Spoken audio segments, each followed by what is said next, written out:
He was 18 for exactly 7 hours when his life was dismantled. What he discovered in the ruins, in a place everyone called worthless, would not just rebuild him, but show him who he was truly meant to be. If you've ever felt like your world was ending, only to find it was the beginning, hit that subscribe button. This is a community for stories just like that. The key was cold in my hand. Not just cold from the early March air that leaked through the doorframe of the house I no longer belonged in, but a deep, metallic cold that seemed to suck the warmth right out of my skin. It was an old key, iron and heavy, attached to a simple brass tag with a number stamped into it, 417. "That's it," Sharon said, her arms crossed tight against her chest. She stood in the doorway, blocking most of the light from the hall behind her, casting me in shadow on the front porch. "You're legally an adult now, Leo. Your father's property transfers to you. It's all in that envelope." The manila envelope she'd tossed onto the top of my duffel bag felt flimsy, impossibly light for something that was supposed to contain my entire future. Inside, I knew, was a deed, a bus ticket, and $200 in cash. Severance pay. "It's in Northwood," she continued, her voice flat, as if discussing a grocery list. "The address is on the deed. It's his old welding shop, been abandoned for years. Probably not worth the taxes, but it's yours, as per the will." She said the word will like it was an insult. For the 2 years since my father's accident, she'd treated everything he'd left behind with that same dismissive contempt. His memory, his old flannel shirts I still kept, and now, this. A worthless welding shop. I looked from her face, a mask of strained impatience, down to the key. I didn't say anything. There was nothing left to say. We'd spent 2 years circling each other in a house that felt more like a museum of a family that had once existed. My father was the sun, and when he was gone, we were just 2 strangers orbiting a cold, dark space, bound by legal documents and a shared address. Now, that was over. "The bus leaves in an hour," she said, a final, clipped statement. Then she stepped back and closed the door. The click of the deadbolt was a period at the end of a sentence I'd been dreading for 730 days. I stood there on the porch for a long moment, the duffel bag at my feet feeling heavier than it should. It only contained a few changes of clothes, a worn copy of a book my dad had given me, and my phone. Everything I owned in the world. I looked at the closed door, at the pristine lawn, at the manicured hedges. It was a perfect picture of a life I had no part in. I turned and walked away without looking back. The bus station was a sterile, echoing place, smelling of disinfectant and despair. I bought a lukewarm coffee from a vending machine and sat on a hard plastic chair, the envelope resting on my lap. Northwood. I barely remembered the town. We'd left when I was 6, after my mom passed. Dad had wanted a fresh start, a better job in the city. He'd closed up the shop and never spoken of it again. In my mind, it was a ghost town, a place from a life that belonged to someone else. My fingers traced the outline of the key through the paper of the envelope. A worthless welding shop. Sharon's words echoed in my head, laced with the pity she always weaponized. She'd made it clear my father had died a failure, drowning in debt from a business partner who'd cheated him years ago. She'd been the responsible one, the one who'd saved him from his own bad decisions, as she'd like to remind me. This inheritance, this derelict building in the middle of nowhere, was just the final proof. A monument to his failure. His legacy to me was a pile of rust and unpaid property taxes. The bus hissed to a stop in front of the station, its headlights cutting through the pre-dawn gloom. I slung the duffel bag over my shoulder, the weight of it a familiar ache. As I climbed the steps, the driver gave me a tired, uninterested glance. I found a seat by a window smeared with grime and pressed my forehead against the cool glass as the city lights began to blur, then fade, replaced by the dark, empty ribbon of the highway. The journey was 4 hours of watching the world go by. Concrete and steel gave way to sprawling suburbs, then to farmland patched with stubborn, dirty snow. The sky was a uniform sheet of gray, a lid on the world. I tried to sleep, but my mind was a frantic buzz of questions and fears. What was I going to do? $200 wouldn't last a week. What if the shop was literally collapsing? What if I couldn't even sell it? I thought of my dad.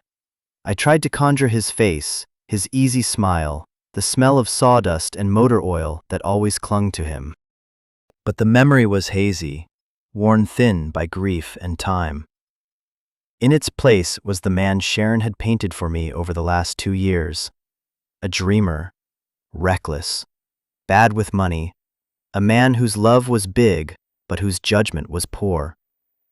I hated that version of him, but it was the only one I had left. The bus groaned and shuddered as it pulled off the main highway, rattling down a 2-lane road flanked by skeletal trees.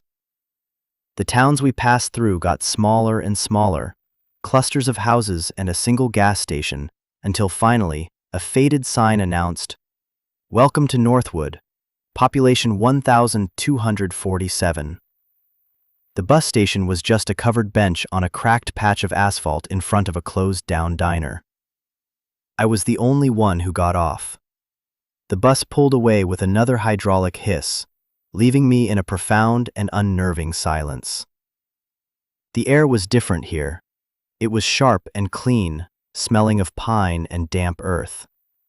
It was the kind of cold that felt ancient. I pulled out my phone. The address was on the outskirts of town, about a 2-mile walk. There were no Ubers here, no taxis waiting. Just me and my duffel bag and the quiet, watching windows of the town. The walk was bleak. The town itself seemed to be holding its breath. Many of the storefronts on the main street were boarded up. A hardware store, a pharmacy, and a small grocery store seemed to be the only things still clinging to life. I saw a few people, older folks who nodded at me with a kind of weary curiosity as I passed. This was a town that had seen better days and knew it.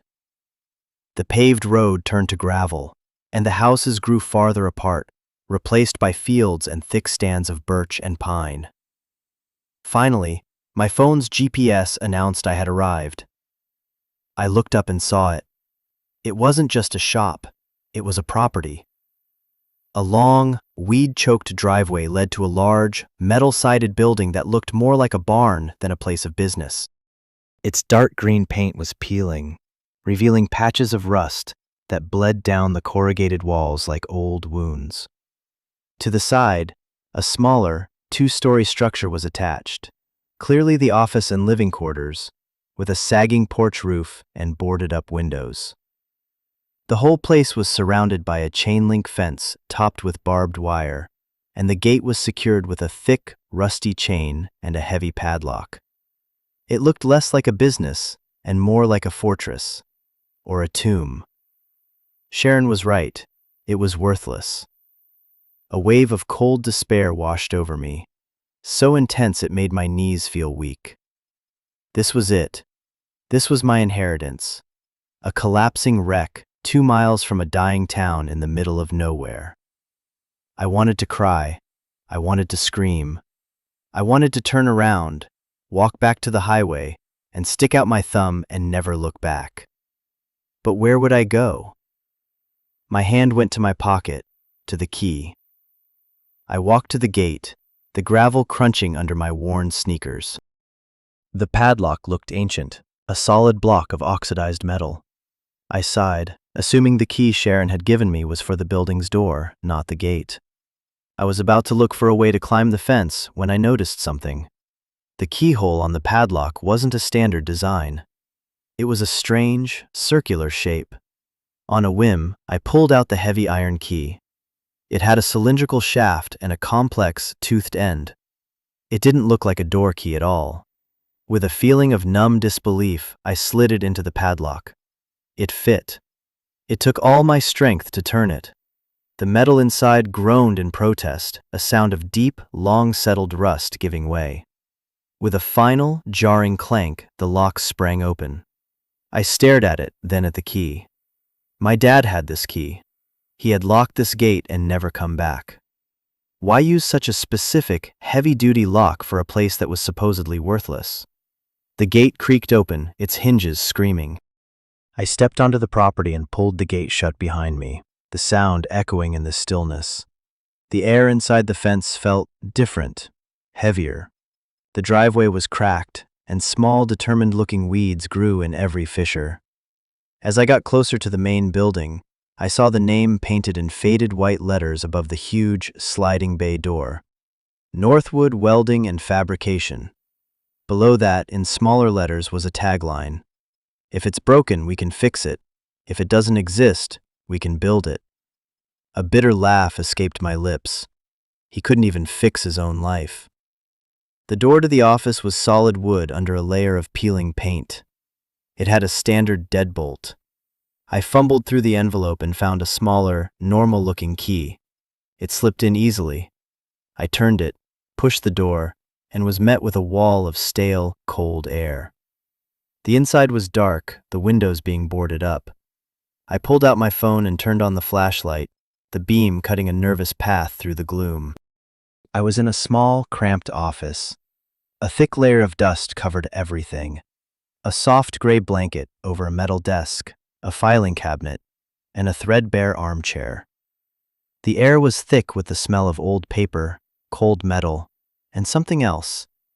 A faint, lingering scent of motor oil and ozone, the ghost of work. My light beam fell on a calendar hanging on the wall. It was still turned to October, 8 years ago. A picture of a golden retriever sat above the grid of dates. For a moment, I was paralyzed, standing in a perfect time capsule of the day my father locked this place up and walked away. This wasn't just abandoned, it was preserved. I moved the light around the room. On the desk, a coffee mug sat next to an old-fashioned rotary phone. A stack of papers was weighted down by a heavy steel gear. Everything was neat, organized, waiting. It was unnerving. This didn't look like the office of a man fleeing financial ruin. It looked like the office of a man who planned on coming back tomorrow. I walked through a door at the back of the office and into the main shop. The space was cavernous. My phone's little light was swallowed by the immense darkness. The ceiling was at least 30 feet high, crisscrossed with steel beams. The concrete floor was stained and scarred. Huge, hulking shapes loomed in the shadows. Welding machines, drill presses, bandsaws, metal lathes. They were old, heavy-duty machines, the kind built to last forever. They were silent now, sleeping giants covered in the same fine layer of dust. Along one wall was a massive workbench, a solid slab of scarred wood and steel. Tools hung in neat outlines on a pegboard behind it: wrenches, hammers, calipers, grinders. Not a single one was out of place. This was the part of my dad I remembered, his meticulous organization, his belief that every tool had a home. A place for everything and everything in its place, he used to say. It didn't make sense. The chaos Sharon described, the picture of a man losing control, didn't fit with this obsessive order. I ran my hand along the cold steel of the workbench, my fingers leaving a clean streak in the dust.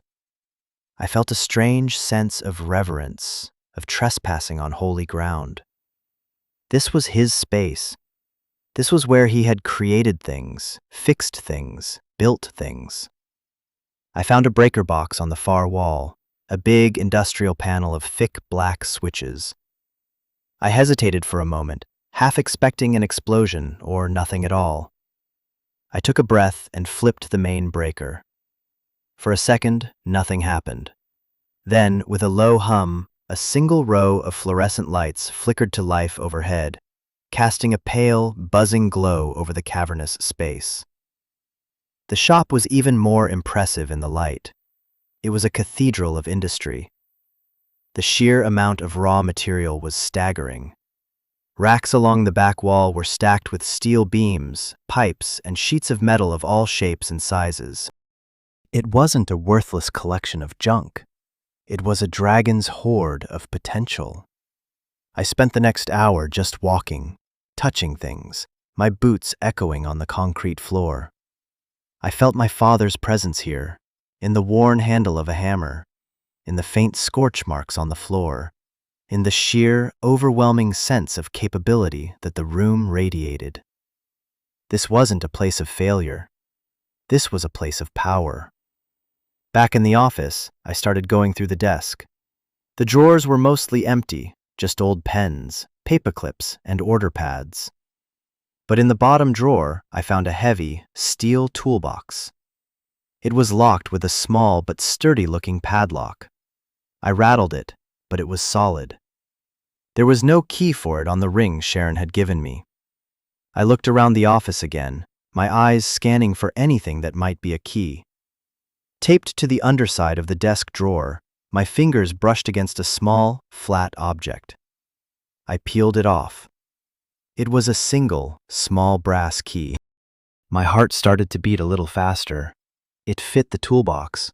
I lifted the heavy lid. Inside, there was no treasure, no hidden cash.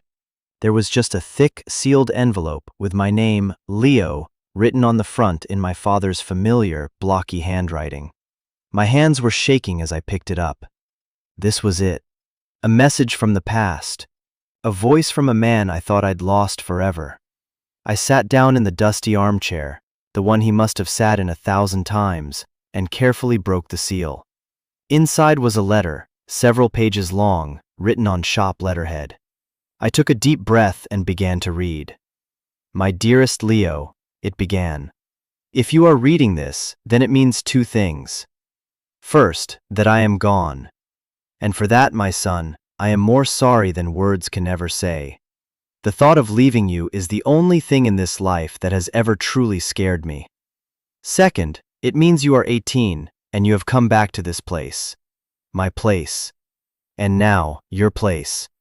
My eyes blurred with tears. I had to stop and wipe them away with the back of my dusty hand. His voice was so clear on the page. It was like he was in the room with me. "I know you must have so many questions. I know you're probably scared and confused. And I know what you've likely been told about me for the last few years. I need you to listen, Leo. I need you to hear my side of the story. The truth. Years ago, before you were born, I had a business partner. A man I trusted like a brother. We built this shop together from the ground up. But he was a gambler, and he got in deep with some very bad people. He started cooking the books, taking out loans against the business without my knowledge. When it all came crashing down, he vanished, leaving me with a mountain of debt. The creditors came for everything. They took our savings, they put a lien on our house. It's why we had to sell up and move to the city after your mother passed. I had to get a job working for someone else, just to keep us afloat. I met Sharon during that time. She was stable, practical. She saw a man who was broken and in debt, and she offered a solution. She had money from her first husband, and she paid off the most pressing debts. She saved me, Leo. Or so I thought. But the price of that salvation was control. She never saw me as a partner.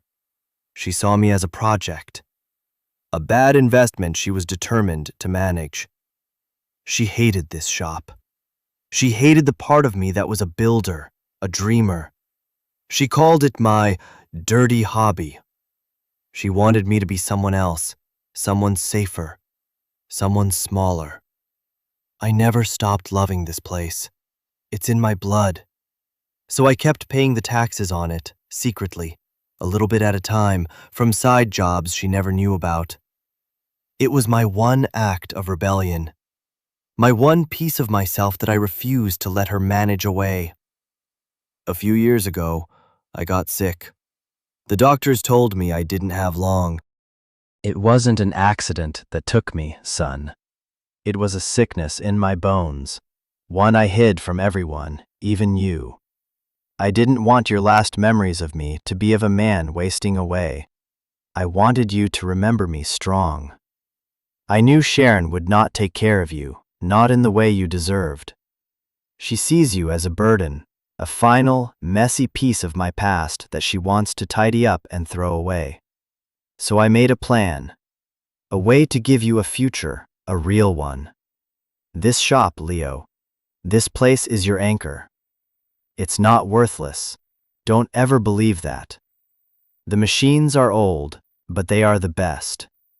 I maintain them myself. They will outlive us both. The steel in the racks is worth a small fortune on its own. But that's not the real value. The real value is hidden. I had to be clever. I couldn't leave you cash. She would have found a way to take it in the estate settlement. I couldn't leave you a simple inheritance. So I left you a puzzle. Look for the place where the floor doesn't ring true. In the office, where the cold comes up from the ground. There's more for you there. A legacy. My real legacy. Be careful, son. The world isn't always a kind place. But you have my strength in you. You have my heart. You were the best thing I ever built. Don't let anyone ever tell you you're worthless. Not Sharon. Not the world. Not yourself. All my love. Forever. Dad. I finished the letter and my whole body was racked with sobs. Great heaving sobs that seemed to pull up years of grief I hadn't known how to let out. I cried for the father I had lost. I cried for the man I had never truly known, the man who had been fighting a secret war just to protect me. I cried for the lies I had been told, for the slow poisoning of my memory of him.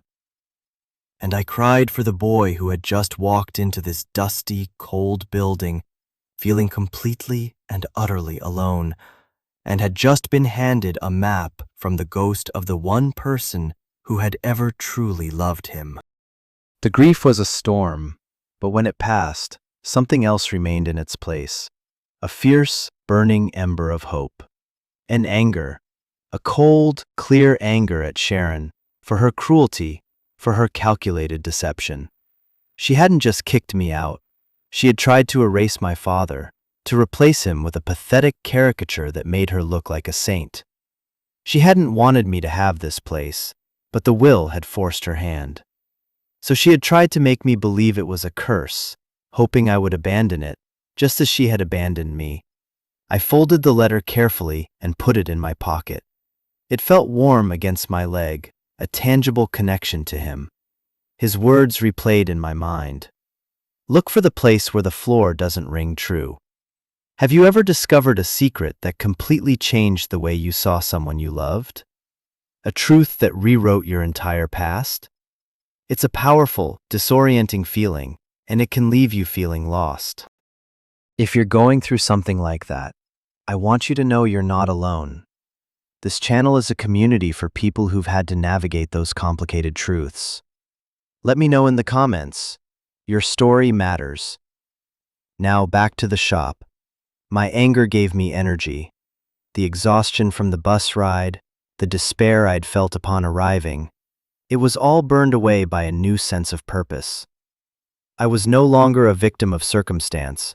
I was a son on a mission. I went back into the office, my eyes newly alert. The floor was covered in old, cracked linoleum over a concrete slab. I started in one corner, stamping my foot, listening. Thud. Thud. Thud. The sound was solid, uniform. I worked my way around the perimeter of the room, my bootfalls creating a steady, dull rhythm. I stamped under the desk. Thud. Thud. I moved the armchair. Thud. Then in the corner behind where the filing cabinet stood, I heard it. It was a subtle difference, but it was there. Instead of a solid thud, the sound was a hollow thump, a resonance that spoke of empty space beneath. where the cold comes up from the ground. I knelt and placed my hand on the floor. It was colder here, a distinct pocket of chill radiating up through the linoleum. My heart hammered against my ribs. This was it. The filing cabinet was heavy, made of solid steel and filled with old, yellowed invoices and manuals. It probably weighed 400 pounds. I couldn't move it on my own. I looked around the shop, my mind racing. My dad's voice was in my head. If it doesn't exist, we can build it. Use the tools, Leo. Think like a builder. I found a long steel pry bar and a set of heavy-duty casters in a drawer under the workbench. I spent the next hour carefully, painstakingly, levering up one side of the cabinet at a time, sliding blocks of wood underneath until it was high enough to slip the casters under the corners. It was slow, back-breaking work. Sweat poured down my face, mingling with the dust. But with every inch I lifted it, I felt a growing sense of triumph. I wasn't just moving a piece of furniture. I was pushing back against everything that had tried to hold me down. Finally, the cabinet was on wheels. I gave it a tentative shove, and it rolled away from the wall with a loud groan, revealing a square of flooring that was slightly discolored, cleaner than the area around it. I used the pry bar to get under the edge of the linoleum and peeled it back. Underneath was a section of plywood set into the concrete, about 3 feet square, with a small, inset metal ring for a handle. It was a trap door. My hands were trembling again as I pulled the ring. The plywood lid lifted easily, revealing a dark, square hole. I shone my phone's light down into the space. It was a small, concrete-lined compartment, about 3 feet deep. And inside, nestled on a bed of old blankets to protect it from the damp, was a large, heavy, fireproof lockbox. It took all my strength to haul it out. It was far heavier than the toolbox had been. This one wasn't locked with a padlock, but with a combination dial. My heart sank. A combination, it could be anything. A birth date? An anniversary? I tried my birthday. Nothing. I tried his. Nothing. I sat back on my heels, frustrated. He wouldn't have made it impossible. Think, Leo. What was important to him? What numbers mattered? I looked around the office, my eyes searching for a clue. The calendar on the wall? No. The address? 417. I remembered the brass tag on the gate key. 417. It seemed too simple, but my dad was a practical man. I turned the dial. Right to 4. Left past 4 to 17. Right to 7. I pulled the handle. It didn't budge. Disappointment washed over me. I slumped against the wall, running my hands through my hair. What was I missing? I looked at the tag on the key again, which I'd left on the desk. 417. Just 3 numbers. Maybe it wasn't a 3-number combination. Maybe it was simpler. 417. I tried again. Right to 4, left to 1, right to 7. I pulled the handle. With a satisfying, heavy clunk, the mechanism released. The lid was heavy. I lifted it open. I don't know what I was expecting. Gold bars, stacks of cash. It was nothing like that. The box was filled with documents, sketchbooks, and another, even thicker sealed envelope. At the very top was a small wooden box. I opened it first. It was full of cash. Not a huge amount, but enough. Neat stacks of 20s and 50s held together with rubber bands. I counted it. $5,000. Emergency money. Enough to live on for months while I figured things out. Enough to pay the property taxes. Enough to give me breathing room. Beneath the cash box were the sketchbooks. I opened one. The pages were filled with incredible drawings. Not of welding projects or machine parts. They were drawings of birds, of trees, of abstract shapes that flowed like water. They were beautiful, intricate, artistic. This was a side of my father I had never, ever seen. Then I saw the other documents. They were blueprints, dozens of them, rolled up and tied with string. I unrolled one.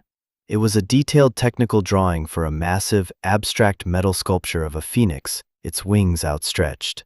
On the bottom right corner, in the title block, was the client's name, the Alistair collection, and the artist's signature. It wasn't my father's name. The signature read, Vulcan. I picked up the thick envelope. It had the same single word on it, Leo. My father's handwriting again. I opened it. Another letter, even longer than the first. Leo, it started. If you found this, you moved the cabinet. Good job, son. I knew you had it in you. Now for the real story.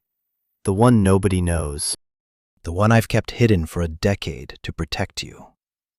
The man who cheated me all those years ago didn't just leave me with debt. He left me with a reputation.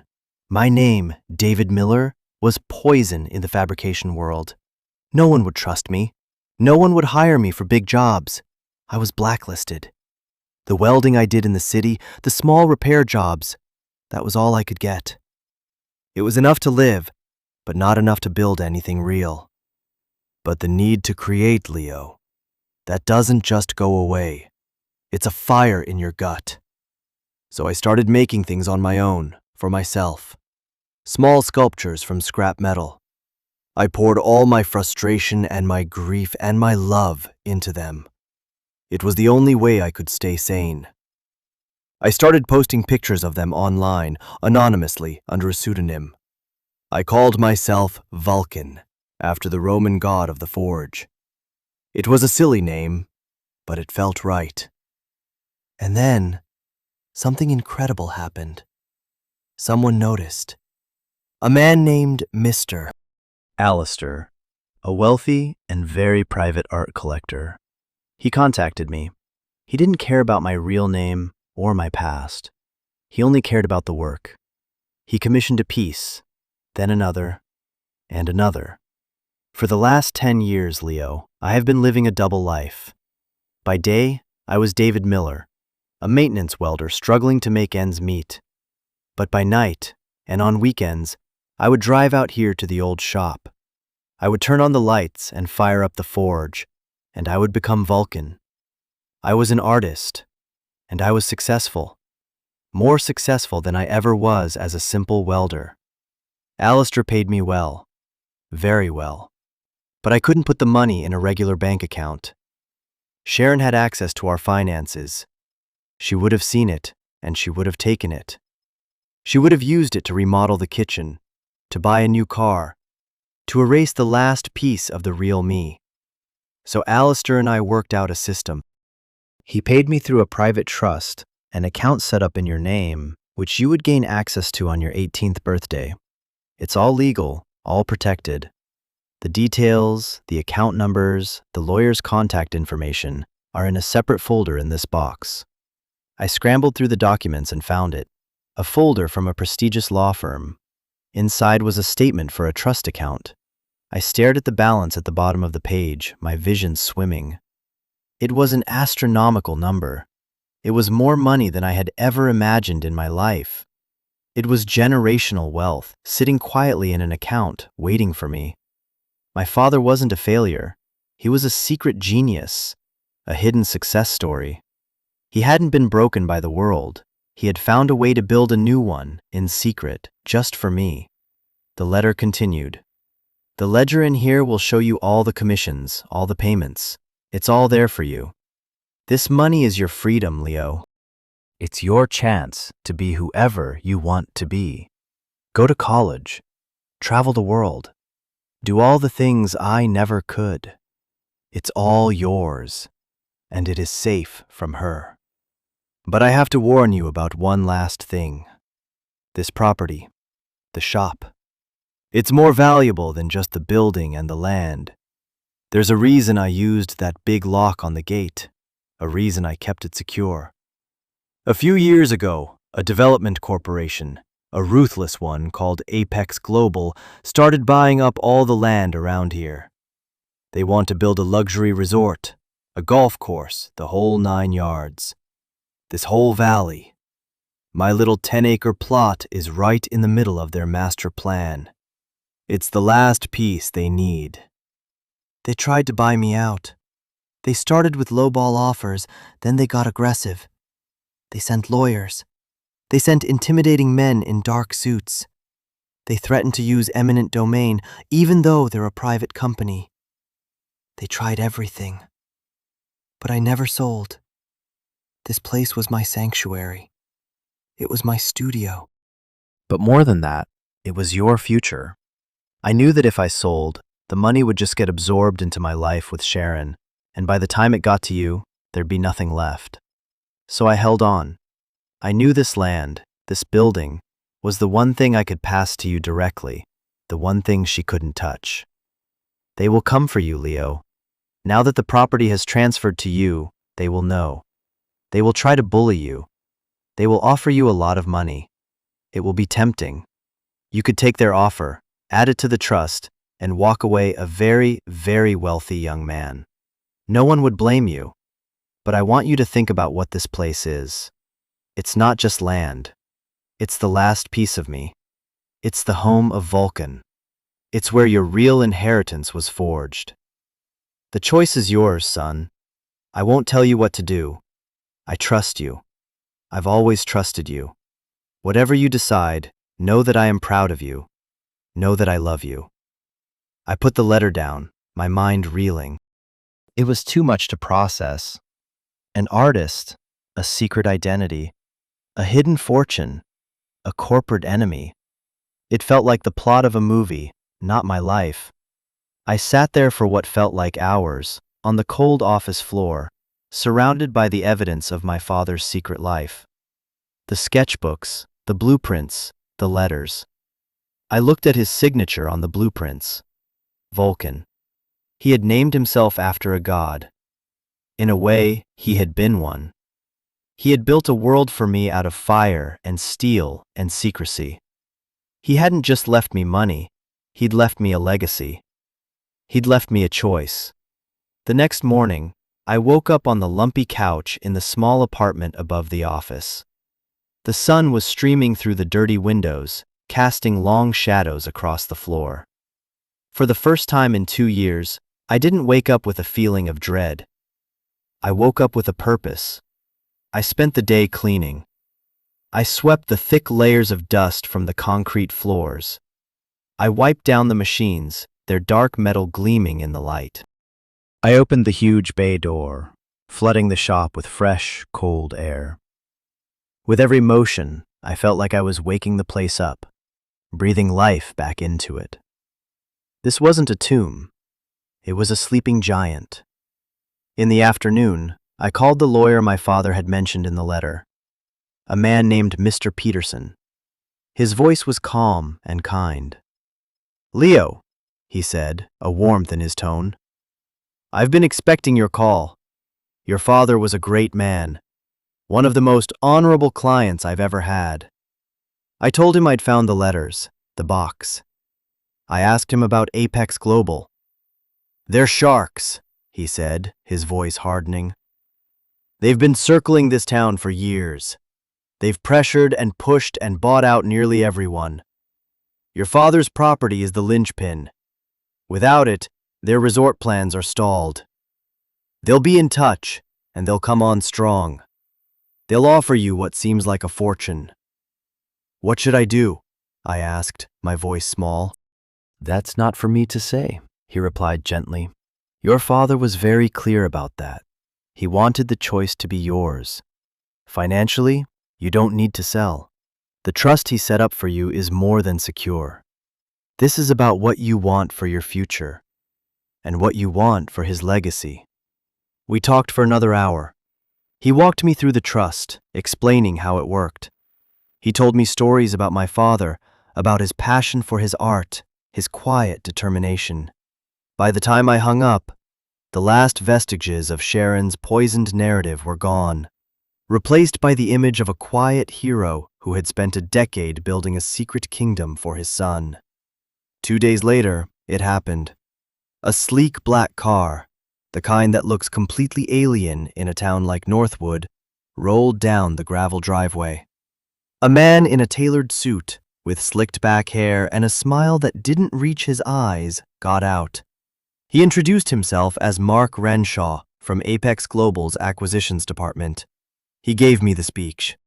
He talked about progress, about revitalizing the community, about jobs. He made it sound like he was doing me a favor.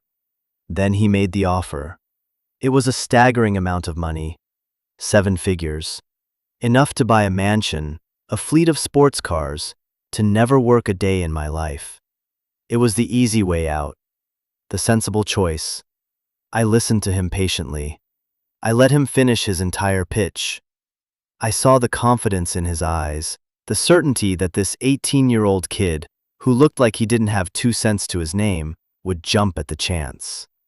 When he was done, I looked him in the eye. "Mr. Renshaw," I said, my voice steady, surprising even myself. "Thank you for the offer, but this property is not for sale." The smile on his face faltered. "I don't think you understand." "Oh, I understand perfectly," I cut him off. "You want this land. But my father didn't sell it to you, and I'm not going to either. This is my home now." He tried to argue, to intimidate, to increase the offer. I just stood there, shaking my head, until he finally gave up, his face a mask of frustration. He got back in his shiny car and sped away, kicking up a cloud of gravel. I knew it wasn't the end. They would be back. They would try other tactics. But I wasn't scared. That night, I walked through the quiet shop. The machines were clean, the floors were swept. It felt alive around me. I stood in front of the forge, the heart of the whole operation. My father had stood in this exact spot. He had taken fire and metal and turned it into something beautiful. He had built a future for me with his own 2 hands. Taking their money would have been a betrayal of everything he sacrificed. Keeping this place, fighting for it, that was the real inheritance. The money in the trust was a tool, a means to an end. This place, this was the legacy. I found the instruction manual for the forge. I read it cover to cover. I opened the gas lines, just as he must have done 1,000 times. I hit the igniter. With a deep whoosh, a jet of blue flame roared to life, a contained star burning in the darkness, pushing back the shadows, filling the cavernous space with heat and light and the promise of creation.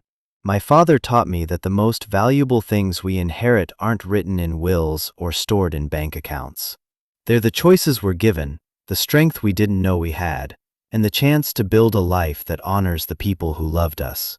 He gave me more than a worthless welding shop. He gave me a purpose. He gave me a home. He saved me. This journey of mine, from a lost kid on a bus to a young man with a future, it all started with a key to a place everyone had written off.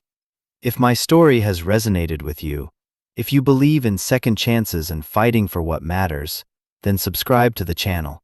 This is a place where we share stories about finding our own way, about building something meaningful from the pieces we're left with. Share your own story in the comments below. I read every one. You are not alone in your struggle, and you are not alone in your strength.